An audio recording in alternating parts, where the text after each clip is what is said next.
Sir మీరు చూస్తున్న రెగ్యులర్గా ఈ ఎఫ్స్టీన్ ఫైల్స్ సంబంధించి మీరంటే ఎన్నికల ప్రచారంలో బిజీ ఉండొచ్చు, బట్ ఇన్స్టా సోషల్ మీడియాలో మాత్రం ఇట్లా ఓపెన్ చేస్తే ఎఫ్స్టీన్ ఫైల్స్ మీదనే చర్చ నడుస్తాం.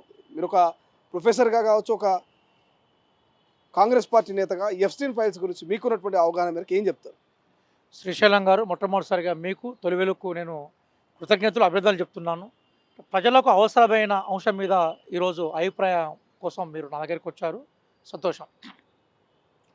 ఎపిస్టిన్ ఎవరు? ఇది మొట్టమొదటిసారిగా మనం వేసుకోవాల్సిన ప్రశ్న. ప్రజాస్వామ్య దేశాల్లో ప్రజలు ఎన్నుకున్న వ్యక్తులే ప్రభుత్వ అధినేతలుగా ఉంటారు. అట్లాంటి ప్రభుత్వ అధినేతలను కానీ, వ్యాపారవేత్తలను కానీ, మొత్తం ప్రపంచాన్ని ప్రభావితం చేసే వాళ్ళని కానీ రకరకాల ప్రభావాలకు లోన్ చేసి ఒక బ్రోకర్ వ్యవస్థను క్రియేట్ చేసి ప్రపంచాన్ని మొత్తం తన చేతుల్లో ఉండి నడిపించేందుకు కావాల్సిన వ్యవస్థను ఏర్పాటు చేసిన వ్యక్తే ఎపిస్టన్. ఒక సాధారణ టీచర్గా తన జీవితాన్ని ఆరంభించి చివరికి ఒక ద్వీపాన్ని కొనుక్కొని ఆ ద్వీపంలో అనేక రకాలైన అనైతిక కార్యక్రమాలు నిర్వహిస్తూ ప్రపంచానికి విలన్గా మారి చివరికి భయంకరంగా ఆత్మహత్య చేసుకున్న వ్యక్తి ఎవరైతుందో అతను ఎపిస్టన్. ఇక్కడ మన విషయాన్ని జాగ్రత్తగా అర్థం చేసుకోవాలి. అంటే రాజకీయ నాయకులు నిరంతరం తమ పనులలో నిమగ్నమైనప్పుడు, వ్యాపారవేత్తలు నిరంతరం తమ పనులలో నిమగ్నమైనప్పుడు వాళ్ళు సెలవించుకోవడం కోసము లేదా ఆ రూపంలో వాళ్ళని పిలిపించుకొని వాళ్ళకు సంబంధించిన సకల సౌకర్యాలు వాళ్ళు ఏం కోరుకుంటే దాన్ని ఆ ద్వీపంలో తన ఇంట్లో అరేంజ్ చేసి వాటి రహస్యంగా వీడియోల రూపంలో చిత్రీకరించి తర్వాత బ్లాక్మెయిల్ చేసి మొత్తం ఆర్థిక వ్యవస్థలను తమ చేతుల్లో పెట్టుకొని నడిపించే ఒక దుష్టుడు ఎవరైతుందో అతని ఎపిస్టన్. అది ఎపిస్టన్ మీద ఎందుకు అంత వ్యతిరేకత అంటే దీనికోసం అతను పసిపిల్లలను ఆ సెక్స్ క్యాండీలో ఉపయోగించాడు.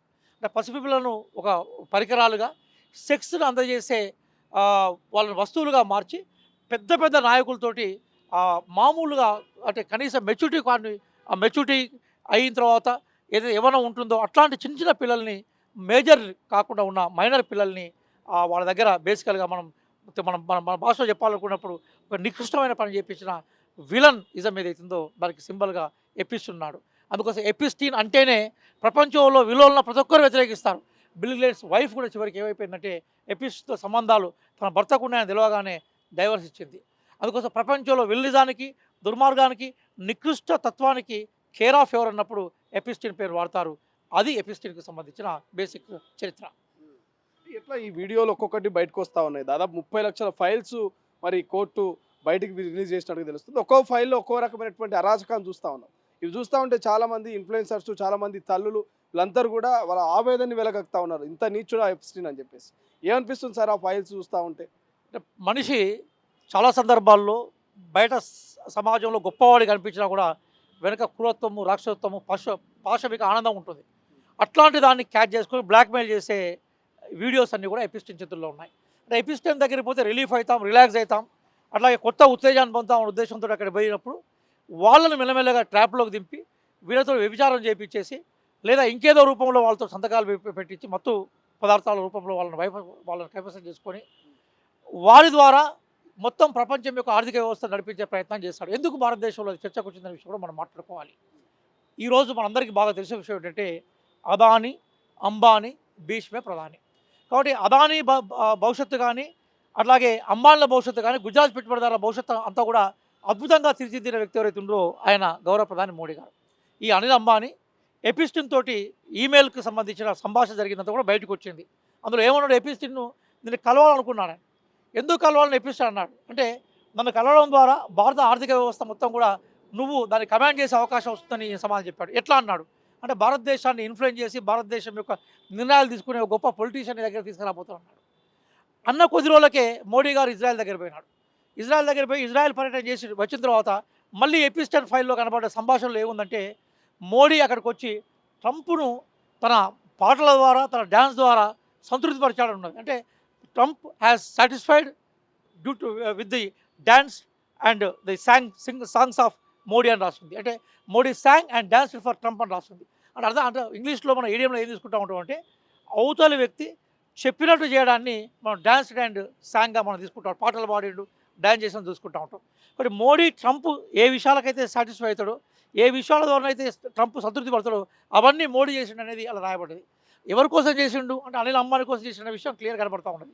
కాబట్టి ఆయన నిన్న ఒక ఇంట్రెస్టింగ్ స్టేట్మెంట్ని ట్రంప్ ఇచ్చాడు. ఏమంటే మోడీ యొక్క రాజకీయ భవిష్యత్తు నా చేతుల్లో ఉన్నది, కానీ మోడీ నేను చెప్పింది చేస్తున్నాడు కాబట్టి మోడీ రాజకీయ భవిష్యత్తుని నేను నాశనం చేయాలనుకోవట్లేదు, మోడీని నేను కాపాడాలనుకుంటా చెప్పాను. అంటే భారతదేశ ప్రజలు ఎన్నుకున్న ఓట్ల ద్వారా, భారతదేశ ప్రజలు ఇచ్చిన ఓట్ల ద్వారా మోడీ గారు ప్రధానమంత్రి అయితే భారత ప్రజలు చెప్పినట్టు కానీ.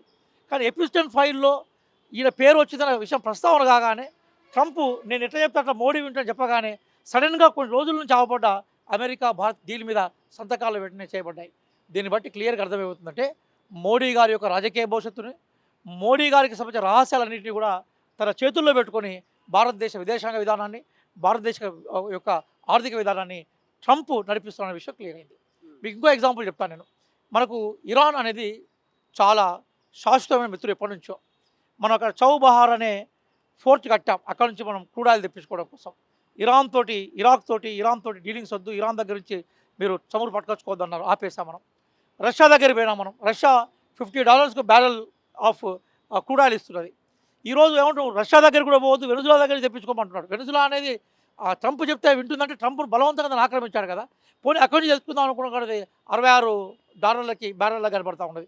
అంటే ఇట్లా మనం కొనుగోలు చూస్తే రోజు 230 కోట్ల రూపాయలు మన అదనంగా వెచ్చించాల్సి ఉంటుంది.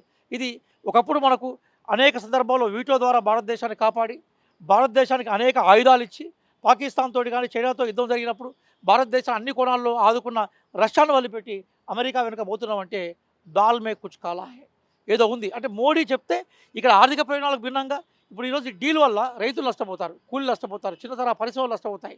అట్లాగే మనకు అక్కడ ఎన్ఆర్ఐ అవకాశాలు పోతాయి మనకి. అట్లాగే అక్కడ మనం పోయి ఎన్ఆర్ఐలు అక్కడి నుంచి పెట్టుబడులు పెట్టే అవకాశాలు పోతాయి. ధరల విషయాలకు వచ్చినప్పుడు భారతదేశం ఘోరంగా దెబ్బతింటుంది. అసలైన తొలి వెలుగు. ఫాలో వాట్సాప్ @తొలి వెలుగు official.